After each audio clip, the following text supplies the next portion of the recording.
As always, today's podcast is sponsored by Fire Facilities, makers of reliable, all-American steel fire training structures built the way you train. Fire Facilities towers, burn rooms, and mobile units help you prepare to respond and survive.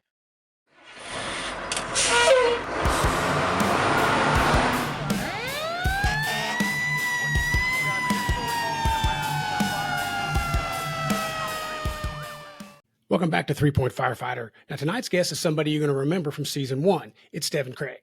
So Devin is a 20-plus year veteran of the fire service, and he has been with the department north of Houston, Texas since 2003 and an officer there since 2007. He has spent 7 years as a lead fire instructor at the largest fire academy in the nation. He is a proud member of the Georgia Smoke Diver Association. He is also the co-owner of Train or Die Fire Service Training. So with that, Devin Craig. Yeah, hell, I mean, we're about an hour apart, maybe. I could have sat down together with him. Well, you know, I was down there teaching at Pearland, and I thought about getting a hold of you, and they told me how far away it was. Yeah, There's no driving across town when it comes to Houston. No, and it's weird because he's on the very bottom and I'm like on the very top. So yeah. I tell you what I hate about Houston, and maybe you can talk to somebody about it. I hate the frontage roads. You got to get rid of those frontage roads.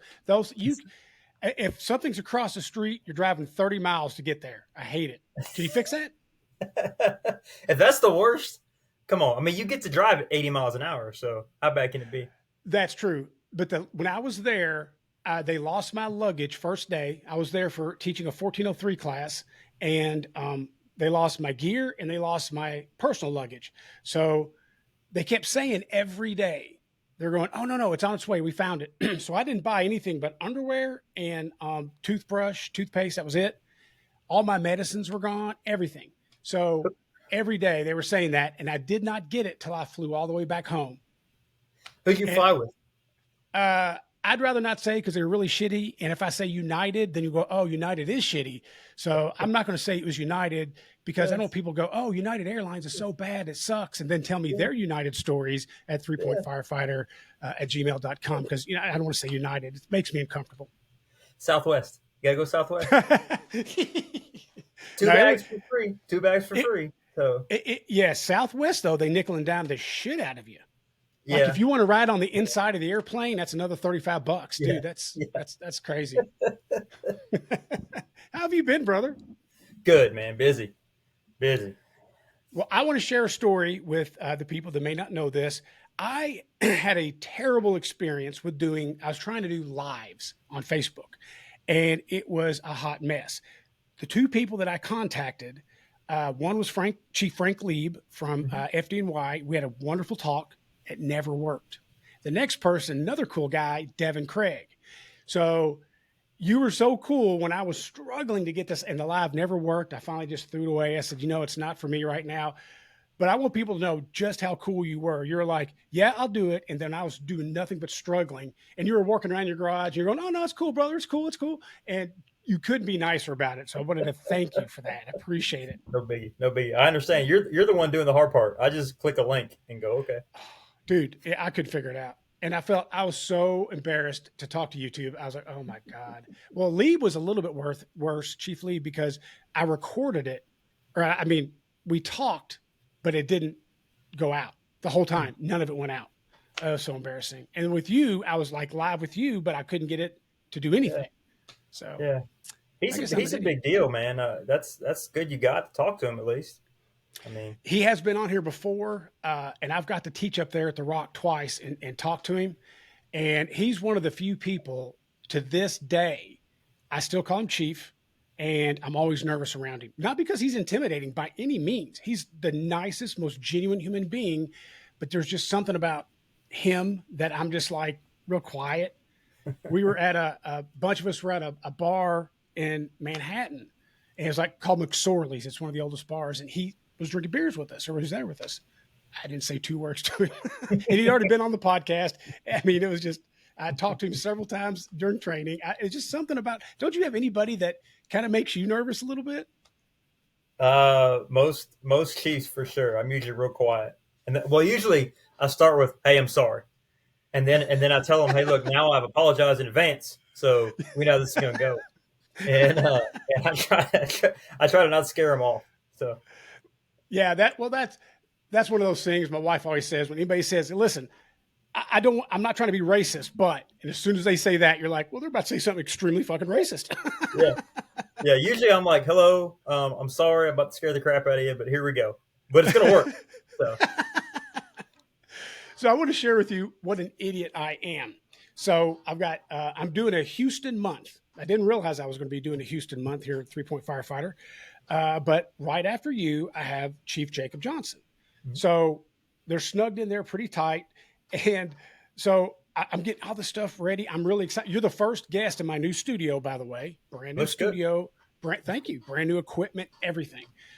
So I'm all excited. I get everything done. I do my little pre-roll, like, hey, welcome to 3 Point Firefighter. Tonight's guest is Devin Craig, da da da da. But I forgot this chair squeaking, sorry.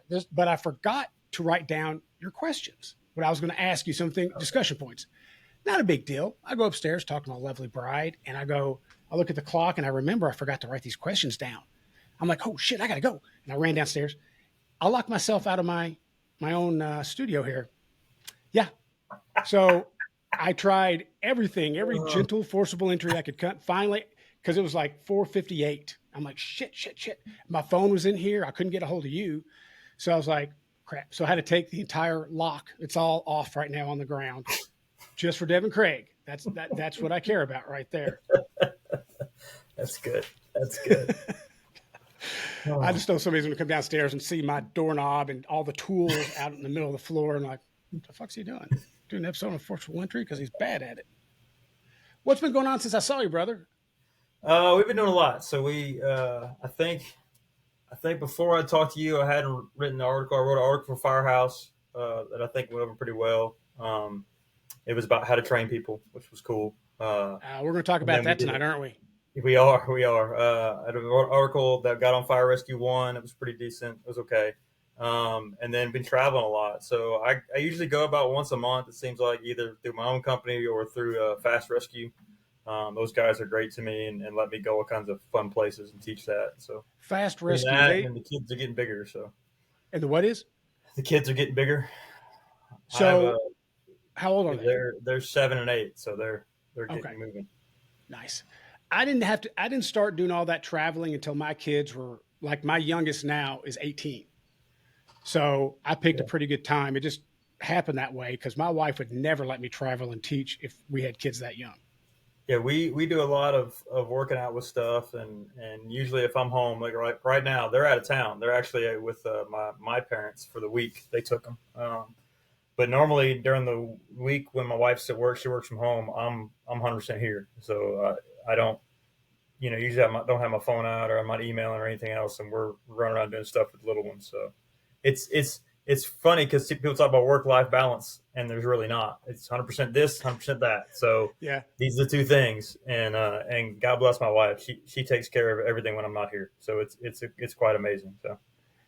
You know, and that the spouses of firefighter instructors that travel like we do don't get enough attaboys because we leave them with everything, right? And then we go off and have lots and lots of fun. For sure. Yeah, and we don't get a ton of money. We're not driving home in Lamborghinis. No, not at all. And I learned about 2 years ago that when I come home and the dishes aren't clean or the dog needs food or whatever, I don't get a say. I don't. Yeah. Hey, what did I do for 24 hours? I wasn't here, so yeah. I need to contribute right now. So shut up and do it. It works out a whole lot better. Wait, shut up to do it to her, or does she say it to you? No, I just smile and nod and say yes, ma'am, and think. I mean, the whole house is still standing. My kids are doing great. And I was gone 48 hours. So there you go. Right. So what do I have to argue about? I've got a question for you. It just hit me. I love your input on this. It just hit me when you said something. So, what is your work schedule right now? We work 48.96. Have you always worked? I'm sorry, interrupt you. Let me try to get. No, we've been on it for like a decade, and I don't even know if that's right. It just seems like forever. We were not on that originally. Actually, when I first started working in my department, which I worked there 6 months as a part timer, they were on the Houston schedule, which it's called different things, but it was a 4 shift 24 on, 24 off, 24 on, 5 days off. They were on that Oh originally. shit. Yeah, that's what Houston runs, but it's 4 shifts. We moved from that to a 24/48 Mhm. and worked that for for a couple years. And then the two neighboring departments to us went to the 9 day, which is one on, one off, one on, one off, one on, four off. When we moved to that, we stayed that way for a long time, and then we moved to this. And so I've worked 3 different schedules just at one department, and I can tell you that the 4896 is the best, hands down. Okay, so here's why I'm asking. I just before we started, my union is looking into it. And Mhm. so we're nowhere near making a decision with the union, even if they like it. Maybe the Chiefs don't know yet. Maybe they will. But it's a brand new thing for us. And so people are coming into my office constantly and like, well, what do you think? And what are the benefits and all this? And I've never worked it. So I wanted to ask you, you say you like it. Tell me about the transition and tell me what you like about it. So the biggest obstacle we had to overcome was how long can you work in a row. So if you work a 24/48, you probably can't work more than 48 hours because you're immediately going to go from 48 to working 96. So we had to adjust to that. And then the from an officer standpoint, on any other schedule, I have to get them in. I have to get the guys to the station 10 times. On this schedule, 5 times. So 5 times a month, I got to get these guys to work. And then when they're at work, I got them. We're good. Nobody had a flat on the way there. Nobody called in sick. I got them. And then learning how to adapt to the next morning, nobody knew's coming in. So we have shift change at 6. On day 2, you're back up at 6. So Mhm. we have a couple trucks that get busy sometimes. Even those guys get up at 6. Hey, check their rig out, do a little bit this or that, and then hey, y'all made 3 calls after midnight. Go sack out for a little bit, come back, and we do that, and we're real open about it. I like the fact it's easier to get guys in. I like the fact that my guys can drive farther. We have one guy north of Dallas, so he's driving 4 hours. We have another guy that's 3 hours, 2 or 3 more that are 3 hours. And of the 85 guys we have, on average, they're an hour away. Any other schedule, they're getting beat up in that. They can't just survive the cost to drive back and forth so many times versus these guys doing that. The downsides we've seen are if anything happens to them or we can't get a hold of them, we can't just drive by their house. So, like, I'm not driving 4 hours to find out why this guy didn't answer the phone and where he's at. Yeah. Which it's funny, but in the fire service, we lucked out and we know enough people that we had a guy that was an hour and a half away. We called a guy who got the fire department on the phone and said, "Hey, can you run by that guy's house?" And they knocked on the door for us. So it does work out. Hmm. But same thing with like trying to schedule class and this or that, or you don't want to schedule a guy to, hey, come to a class on your second day off. Well, that guy just drives 4 hours home and whatnot. That's the big Right. downside to seeing it. What was why did y'all want to move to that 4896? That's a good question. I don't remember what the original catalyst was. I think a guy really wanted to do it, and then he got on there's a website 4096.com, and he started investigating it, and then I think he kind of just swayed us all, and we had 100% buy-in. That was our stipulation from the fire chief.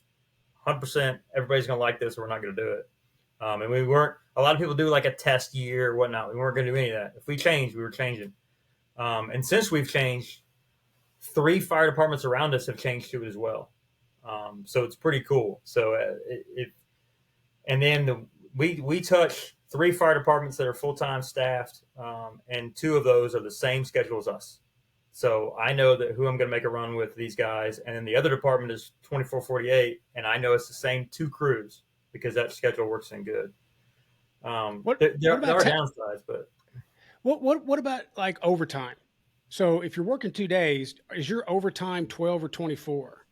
we're allowed to do. We don't have a cap on how much we can work. First off, which is rare.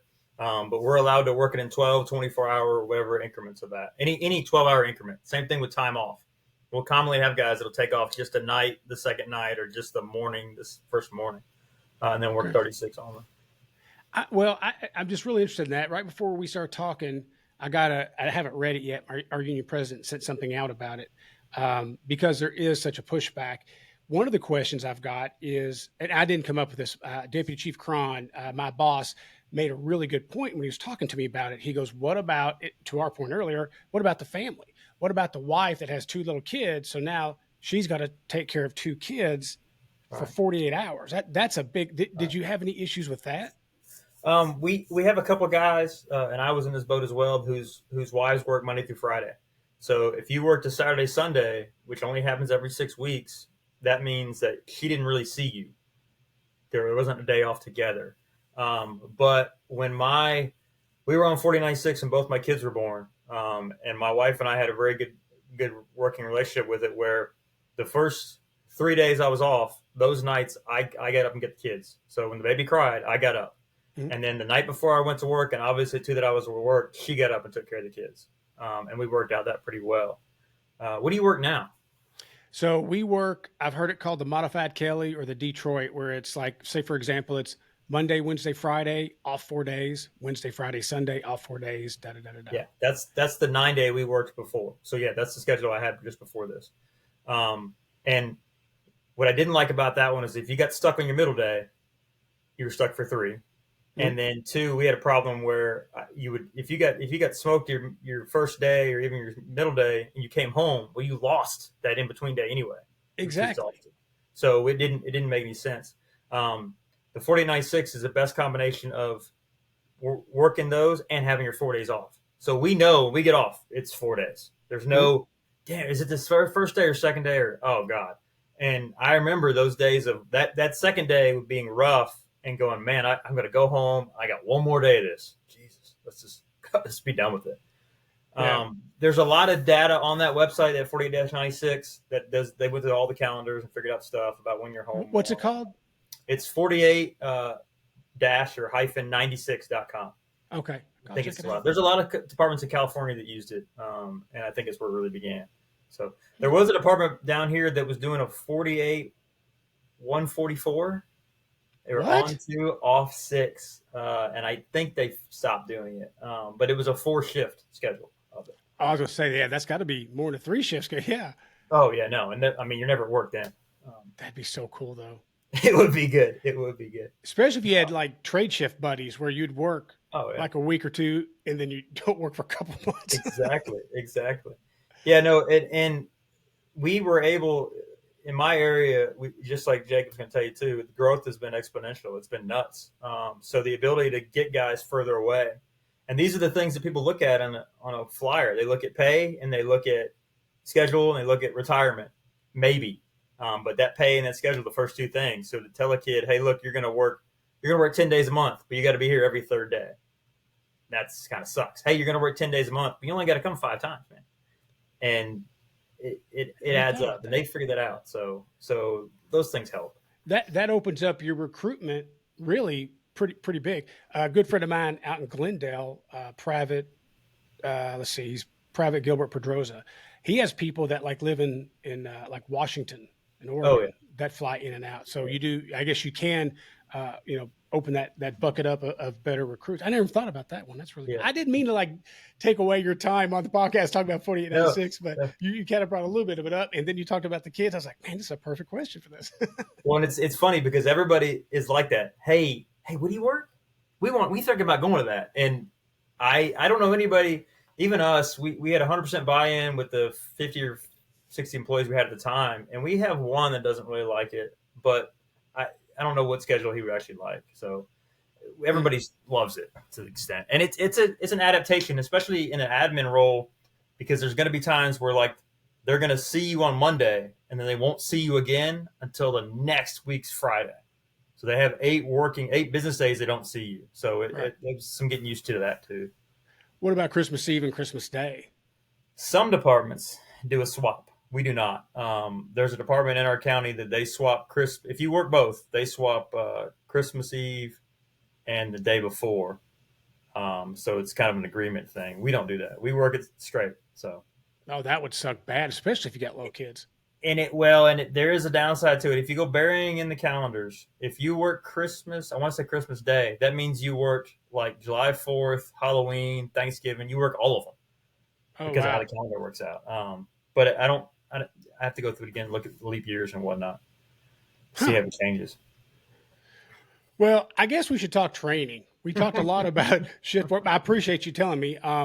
Everybody I've talked to loves that schedule. It's just such a hot topic in my department right now. A lot of great firefighters that it's a huge change to their family life and their second job or third job. So I just kind of want to get as much feedback as I can. If anybody's listening and they want to send me some information, 3pointfirefighter@gmail.com. Love to know. We don't want to make a decision that is going to affect us permanently. That's a bad decision for us, but I've never really seen anything bad about it.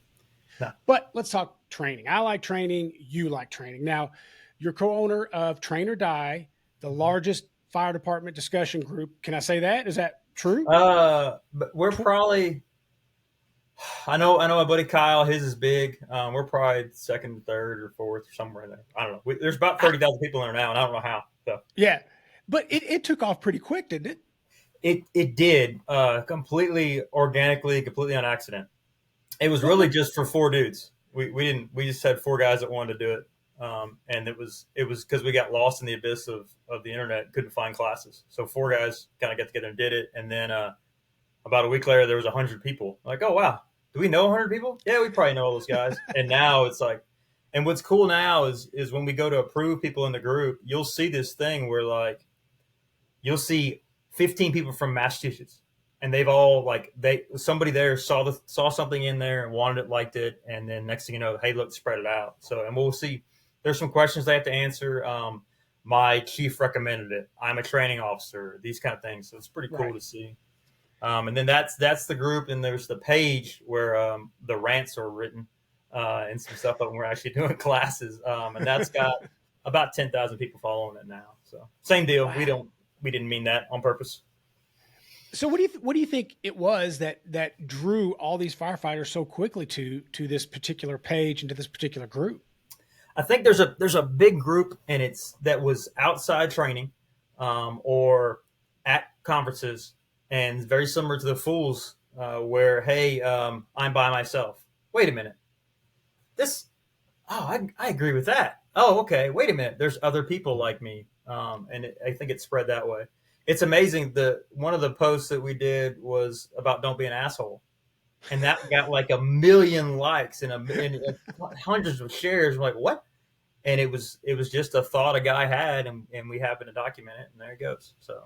So have you had any trouble with people from your department looking at it and thinking you were talking about them? No, we've been really good. There's four guys that have the ability to write in it, and they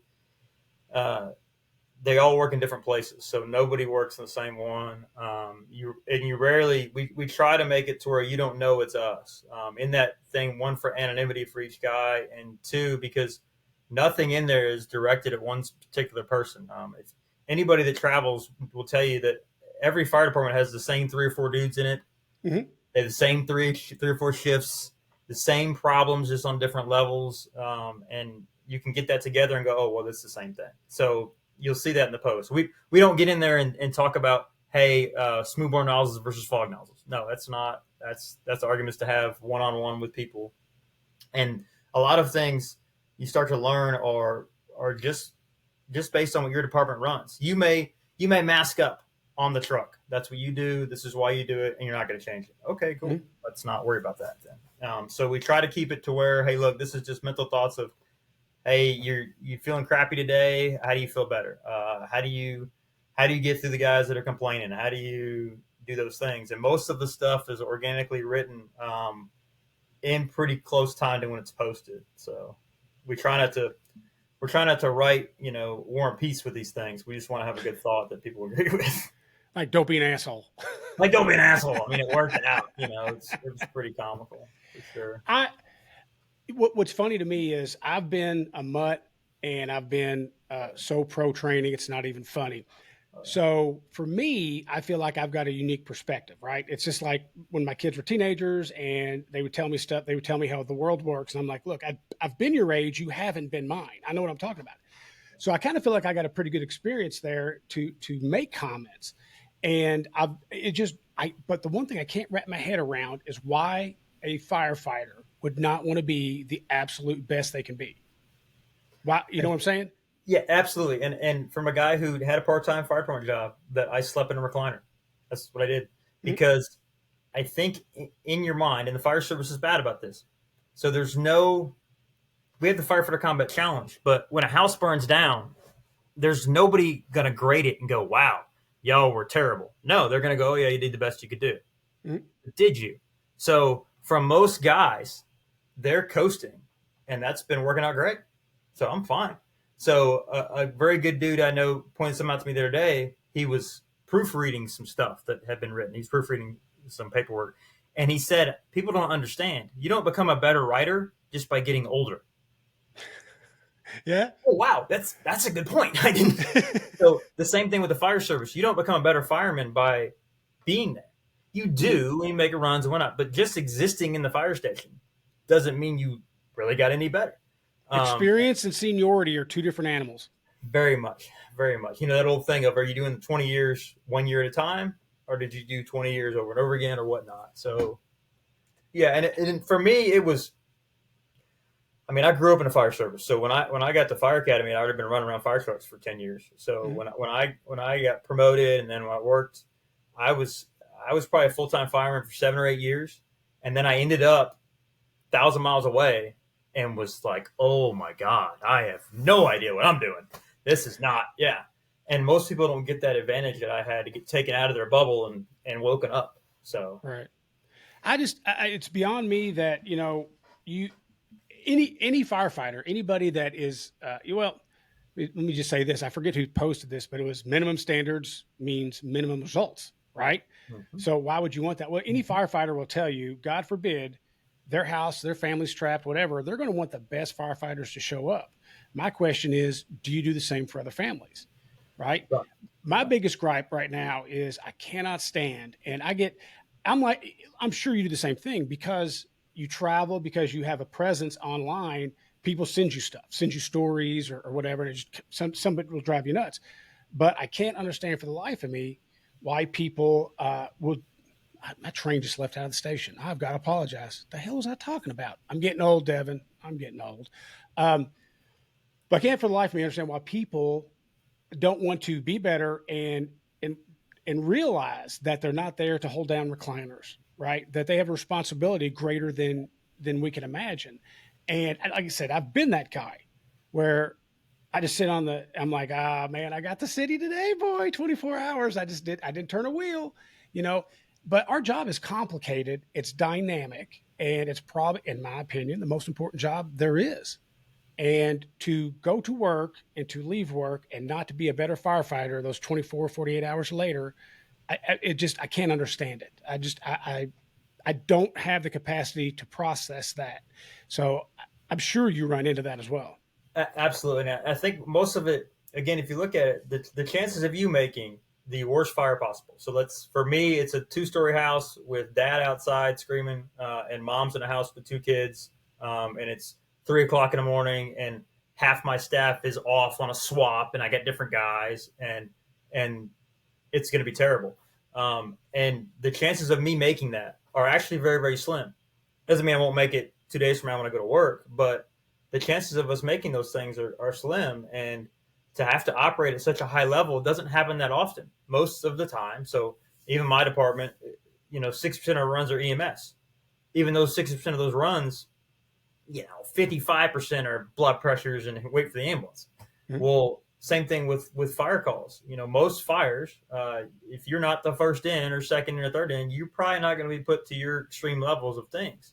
So for most people, they can coast, and then when the bad one happens, they'll come up with, oh, it was dark, or my lieutenant was off, or it rained, or whatever Mhm. nonsense they want to make up, and they get through it.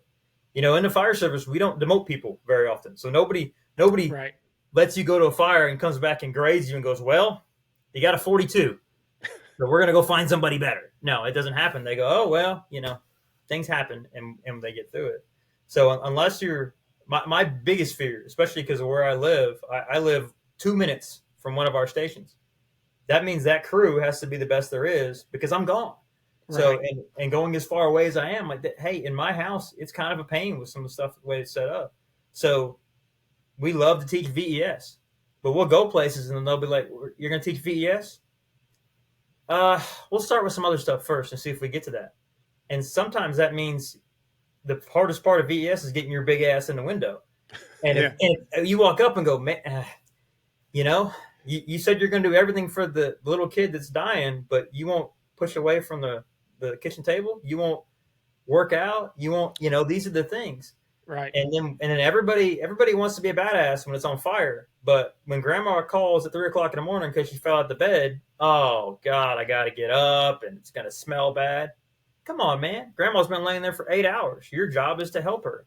Do Yep. your job. And I don't know. When I had that mini stroke a couple seconds ago and I kind of forgot, I remember now. Again, Devin, you don't need to be as old as me. I'm rolling double nickels. I'm 55, brain's going. Luckily, I'm still handsome. But what I was going to say was, and I hear this a lot, like you, I travel and hear from people and stuff, but I hear where people say, and I can't stand it, when officers or battalion chiefs or whatever say, I do anything for my guys. I make sure they go home every shift. I'm like, okay, first question, do you make them work out? Well, no. Okay, second question, do you make them train? Well, I mean, they go through the map, but third, do you make them wear an SCBA during overhaul?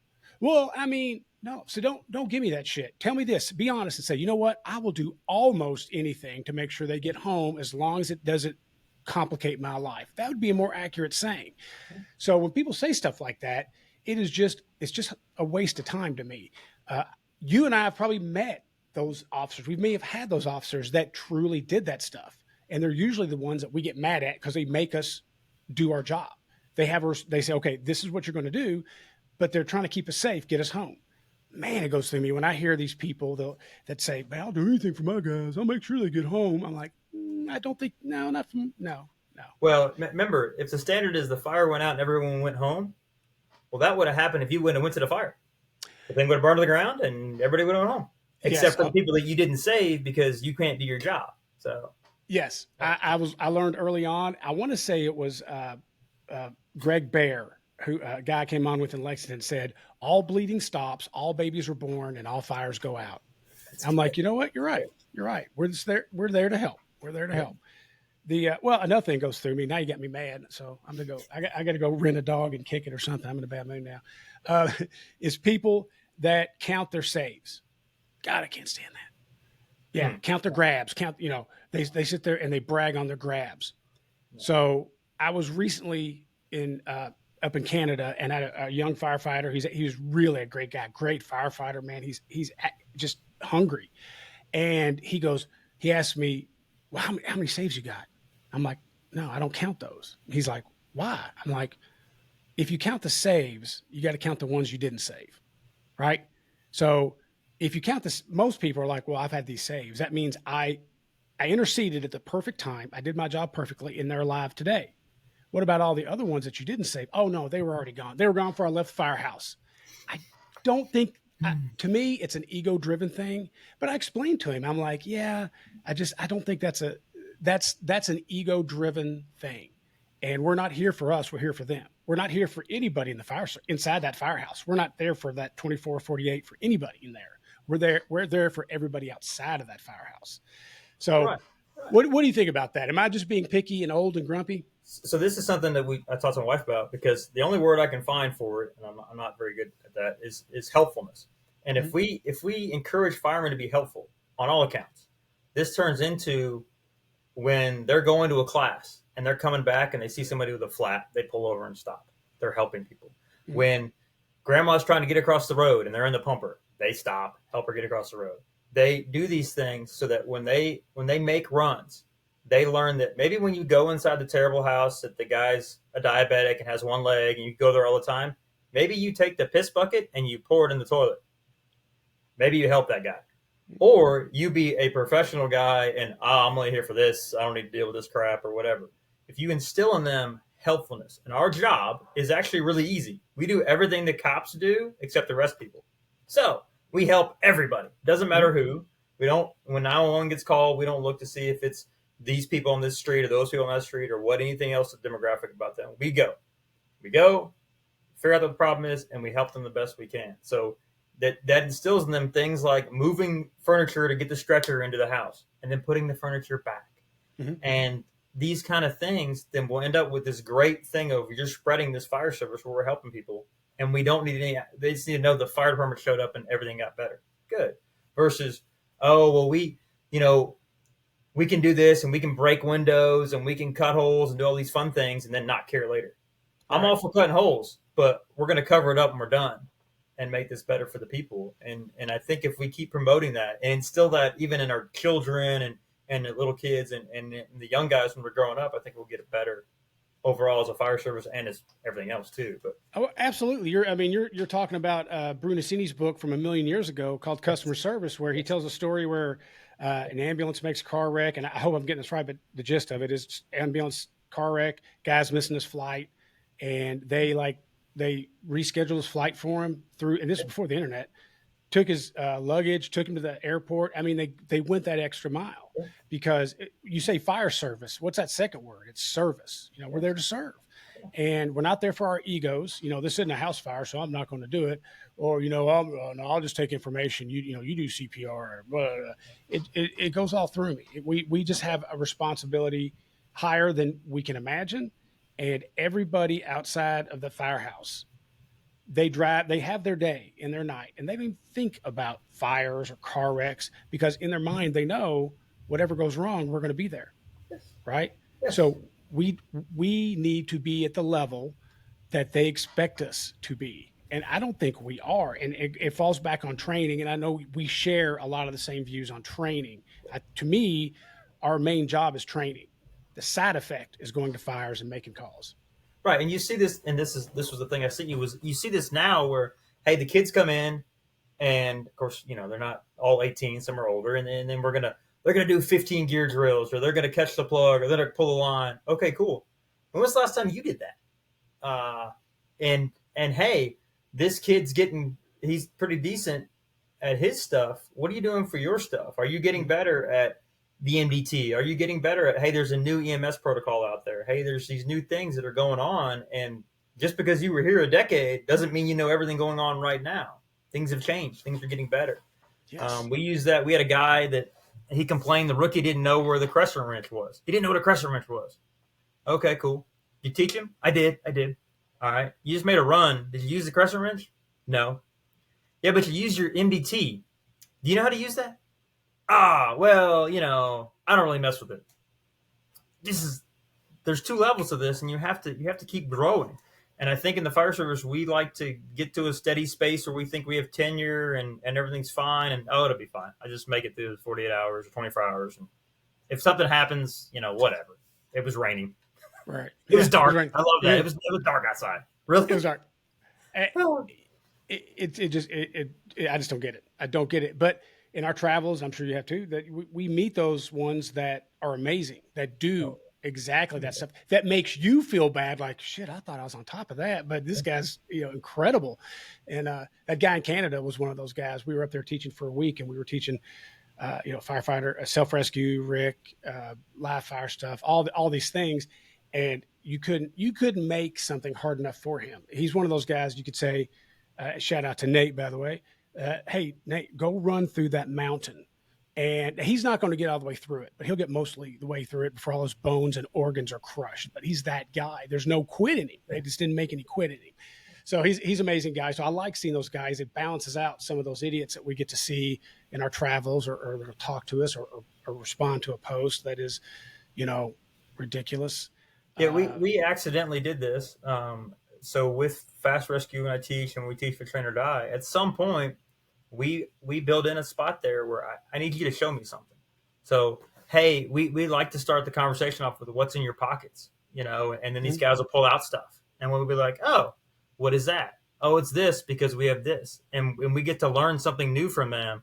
Or we go to do a firefighter drag and say, this is how we've been teaching this. Have you seen something better? We want to get better stuff. And then you get that constant chase for better, not best, because if we go Right. with the best, then that's it. We're done. We got it. No, somebody in Saginaw, Michigan might have some better way to do something that we didn't know about because they just thought it was a normal way. Oh, wow, Right. that's great. And when one of the first times we did that, we asked the kid, hey, what's in your pockets? And he dumps his pockets. And he had some rope. And I remember asking him, I was like, why do you have it? And he gave a good reason. I said, oh, that's cool. And he just looked at me. I go, what? He goes, I thought you were going to jack with me about it because it was kind of weird. No, no, that works for you. That's cool, man. You taught me something. All right, this is great. And the ability to move around and see things has been really, really nice for the training stuff of it and not get stuck in a little bubble. So, No, you're exactly right. And I love what you're talking about because it's more of a peer-to-peer learning environment you're making. And I think people are more likely to listen to what you're having to offer and learn what you're teaching because you've opened up that door and you're not, you're not like above them. Like I'm here to teach you. You're like, hey man, let's talk. What can I learn? What can you share with me? Now, what about, so training new guys, training old guys, what we talk about. Same exact thing, right? I mean, it's it is. exact information. You deliver it the It is. exact way. You get the exact response. Am I right? It is. It is. And then trying to find what's the so we're not going to walk into class and go, hey, we're going to do a Denver drill, which we did a Denver drill in a very rough way because it's one guy in the window. And that was taught to me by Georgia Smoke Diver. And I learned really hard on that the smoke diver program, because you have to be in such good shape, you're within range to do some awesome stuff that you usually can't do. It's rare that Mm-hmm. you're going to get 20 guys that are in really, really good shape at a class. You're going to Mm-hmm. get 5'10", and you're going to get some other guys on the bottom side of that 5'10" too. So trying to figure out, hey, look, man, we're not going to send you in the window, but what can you teach us, and what's going to be your job? We taught a class at a very small department that had 3 guys on a fire, and they were wanting to learn VES. Okay, cool. We can teach you how to do that. And they were nervous of it, and they're like, we don't have many people. Yeah, you got 3, so we're going to figure this out, and that's adapt to it, and it's you still have to do it. So these things have to happen whether you have what we have. I mean, I don't even know how you put people on a box now. It's probably 100, feels like, but it's I don't know, probably 30.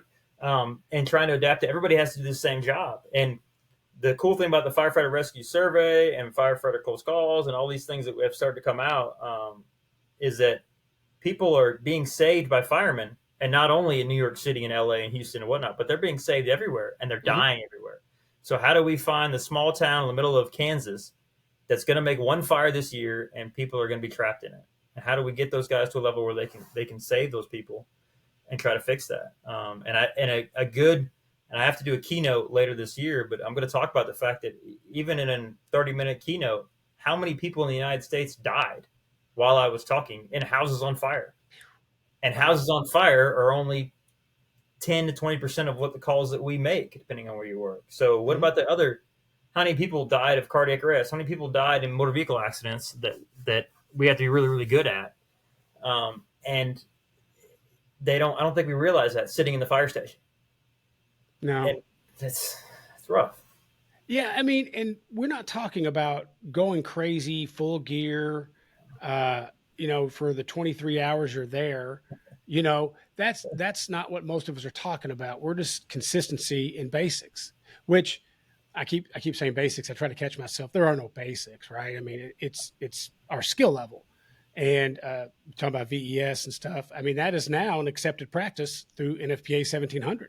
They don't call it VES, window initiated search, but I've had a lot of conversations in the past few years about how that is an advanced skill. I'm like, you're going in a window, closing door, grabbing a person. I mean, we're not sending a rocket to the moon on this one. It's pretty simple. It's just, and then people always think that it's a second or third story trick. I'm like, no, no, no. You can do that at any level. No, it actually works great for mobile homes. It's one of the best things you can do for a mobile home, and that There you go. typically doesn't get paid attention to. But usually on a mobile home, one half's burning, one half's not. Go in the window. Yep. Great, perfect. And that's a small town tactic, and it gets lost in the abyss of being advanced and whatnot. And what I have noticed is typically the younger the firemen, when I ask them what kind of training they want to do, it's always technical stuff. They want to do cool, flashy things. They want to do rope rescue or they want to do extrication training. But when you say, hey, let's do hose stuff, oh, I already do that. And they don't understand yet that just because they've done it once, twice, 5, 10 times, most things that's not a skill now. You don't have that built into you. It's not repetitive enough, and we need to build on those things. And then we've done one so far. We timed a drill. So we set it out that each of these 4 guys were going to do this specific thing. This guy's going to stretch. This guy's going to force a door. This guy's going to do his 360. This guy's going to pump. and we set it up almost like an Olympic deal where these are the parameters, and we're going to do it for time. And we raced different crews, and it was actually really really great. It was one of our firemen, one of our lieutenants was a college athlete, so he was able to say, "Look, this is competition breeds excellence. Let's do this." And now we were able to go back to our battalion chief and say, "Hey, on average of our 5 companies, it takes about 3 minutes for this to happen." Now That's he great. knows, and it was we made the door really really hard, and they had to get water on the fire, so we learned Made the something door with that, really, really hard. and we were able to talk to him about that too. But think about this: as a chief officer, how long does those things take? When you tell a company cut a hole, how long does that take? And do you have any realm of what that would be? How long does it take to cut a hole in a one-story house versus two-story house? Does each crew do it the same way? Do you have crews that you might never get that hole? And we tend to, in the fire service, don't really have times for things. Even the NFPA 1410 drills, take those drills and time Mhm. them. And then you have one, how long it takes, and two, you know what time you need to beat. So now we Right. know how we can get better with data versus just, oh, we did it better than the B shift did or whatever. I think that's an excellent point. For me, I am wanting to do more drills, pulling lines, um, to improve upon that. I think everybody could improve upon that, but doing them timed, because it's one of those things where getting to the fire is the main goal, not the little increments that make that up. Like good positioning, wearing your gear correctly, doing your 360, pulling the line, also doing transitional hits, or from outside, uh, if that's an opportunity before you moved in. So I think if you look at each separate little increment there, that's your layout of what you need to be doing. Right? It's not just like Right. go balls out to the fire. Right? There's a way to get there super fast, really. And if you're not practicing pulling your lines and moving charge lines around pinch points, especially, so for my department, we have basically 3 people on an engine company. So one of them is going to be pumping, right? Right. Right. So it's 2 people moving that line. So they really need to communication, obviously, and knowing just how to bus driver that the Yeah. hose and corners and stuff, um, because like the department I'm at right now, very aggressive in a good way. I know aggressive can be a bad word in the fire service, but they're great, right? But it's one of those things. If you could just fine tune a couple of things, with all of us. But I think that's what's on my brain right now. Is like, man, I really wish we could, shave some time off of this. And of course, I've had conversations. I've taught places where they don't do any bunker drills unless you're in an academy, and I'm like, well, why is that? Well, we're not in the academy. We don't, we practice getting on the truck all the time. Do you practice getting on really really fast, or you just walk there? You know, and I think it was Kurt Isaacson's who said, when seconds count, we count seconds. Mm-hmm. That broke my brain when I first heard that. So I'm like, how many seconds can you save? Right. So I've had conversations with firefighters, and I'm like, I'll talk them through it, and they'll say, yeah, but that's only going to save me about 10 seconds. Yes, but that's 10 seconds for them. Mm-hmm. If you think about a time when somebody dies in a fire, 10 seconds before they die, they're not dead. What if you could be Yeah. there in those 10 seconds? And if you learn that, you'll build that out to 40 seconds or a minute, minute and a half. If again, going back to my little increment, my little stair step, if you work on each one of them and shave seconds off each one of them, dude, I mean, you're giving the victim uh, a winning lottery ticket, and all it takes is training. Yes, and we learned when we did those. One, we should have recorded them. Mm-hmm. We kind of did halfway through. We realized we should have done that because then we can go back and then you have the data to show it. And then two, we did the smart move where we set out these things I had to accomplish, and we did those drills for weeks in advance. So if you're going to do the ventilation drill, okay, for a good 2 or 3 days, we're going to do ladders, ladders, ladders, ladder, ladder. Okay, cool. Now we're going to do saws, saws, saws, and then we're going to put this all together in this one big thing. And we also, when we did the officers, they had to give a size up, and we used blue card. And we gave them a picture. We literally had a fireman standing there with a picture that they saw, and he got to look at it for 10 seconds, and we put it away. Mm-hmm. And that was again building in their brain. And we've noticed too now that if I say something, if I say a 2-story house on fire, your imagination of that might be different than mine. Mm-hmm. So trying to take a video and show it to a group of firemen, senior to officer to new guy, and then ask each one of those guys, what do you see? Mhm. What are you looking at? And you'll find various differences from guys that have had reading smoke training to guys that haven't, to guys that have a lot of experience, to guys that don't. And you'll find out that, hey, look, just because you see it this way, they don't see it as well. And we can't assume that they know that. So we got heavy when we started with Blue Card about 360s. And then we realized later that, oh no, we taught him to do a 360, but that poor guy is running like NASCAR. Mhm. He doesn't think it's important, and he doesn't realize that, hey, look, I need to find the back door, versus he's like, man, I want to get around the front so I can get back in the house. Exactly. Oh, okay. Yes. All right. So yeah, it's trying to adapt to that and trying to understand that everybody's different and they're going to learn different, and they're going to see things different. I love the idea of the pictures. That's a really good idea. To hold it up for so long, and then get them in that habit. That is a great muscle memory thing. I'm stealing it and not giving you any credit. That's fine. That's fine. I'm good with that. We don't put names on things for a reason. The picture thing actually came of a screw up I had. So I made a fire where I pulled up and I looked at the house, and this house had fire coming out of the roof, fire coming out of the front windows, bad. And when the fire had come out the front window, it lit the leaves on fire in the yard. And I picked up the radio and I'm running through my size up, and my brain, when I saw the leaves, I said, oh, my brain said, that's a small fire in the yard. And I went, and we have a small fire. Oh shit. No, the house is on fire. I screwed the whole thing up. So now when I teach it to people, I'm like, look at it and then look down and run through it. Because if you're looking at things, your brain is understanding this and figuring this out and going on, okay, and we're getting more information in, and you're not the amount of time it takes to get your size up out is too long. So if you're getting new information in, it's gonna throw you way the hell off. So, and I used to think, I saw this somewhere, that it was a fire truck that on the radio mic, it said what apparatus it was. And I'm thinking, how dumb can you be that you don't even know what truck you're on? And then now we have a reserve pumper, and that reserve pumper is a little bit different. And we've had guys go, oh shit, I'm on overtime or whatever, and he says the wrong number. Well, hey, this is just a little reminder. Just like pump panel charts and numbers and all those things, just a little reminder. So when your brain's working too hard, okay, Yep. yeah, simple. That's the thing that I've been diving into lately is how the brain is affected by what we see and do, the amygdala and the prefrontal cortex.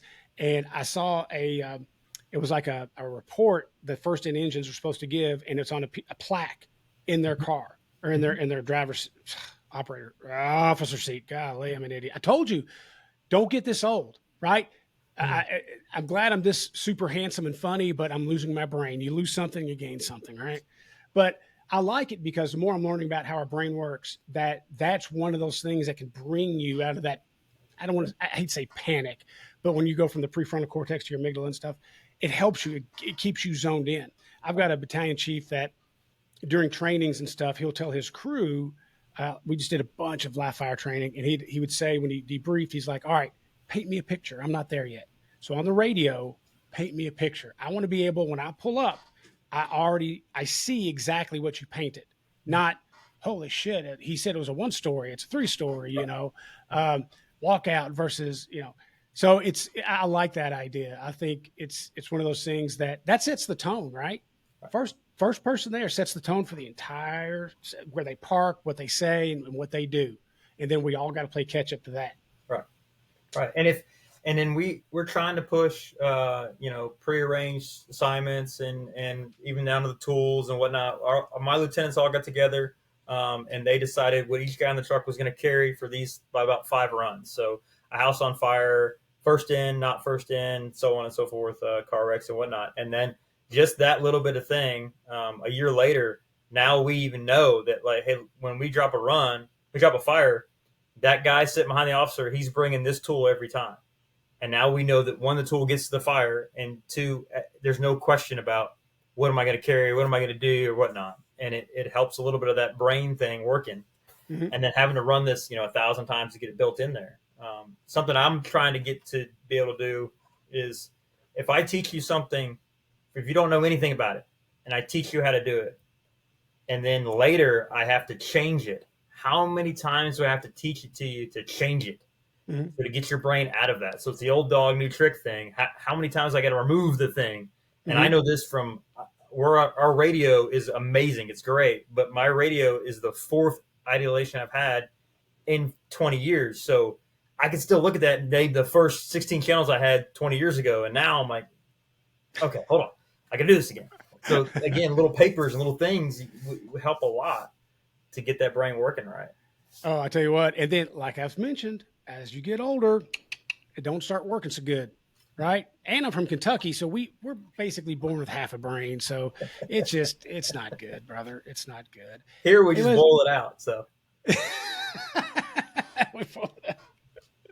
Man, I really hate to cut you off. I got to roll into another Houston area firefighter because there's something in the damn water down there.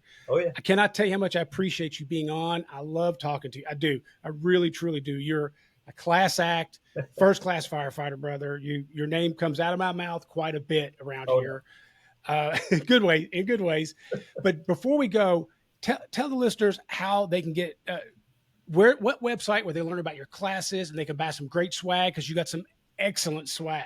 Yeah, we finally got a new order in today of hats. So if you go to Train or Die TX, so trainordie-texas.com, you can contact us there. My email's on there. I've had the same email since email was invented. And you can read some good little stories about the 4 instructors. There's some good bios. I love that part. Yeah. I remember our first podcast. You said, "Man, you actually asked me about my website." I'm like, "Yeah, it's a really funny website, man." Yeah, we sell some stuff there. All the money goes to be able to put diesel in the truck so we can get to a class. So yeah, you're gonna be great with Jacob. He's gonna be much more eloquent than me because he's got that white shirt and that brass. So yeah. I get. Look, I'm already sporting the Paralyn for him, make him feel right at home. You Texas boys, I tell you what, brother. Thank you for your time. yes, sir. Don't be surprised if I hit you up again because talking has got 1,000 more questions in my head. But seriously, you're a big inspiration. I appreciate it. Thanks for everything you do for us. Thank you for y'all. I mean, without y'all, I'm just a guy. I'm just a guy that just thinks of some stupid shit. Somebody likes it. So Don't be an asshole. exactly. Brother, take care and be safe. See ya.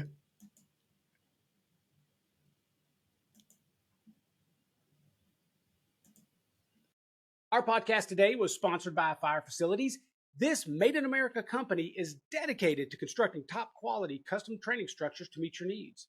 Make your training count with all steel structures that are made to last.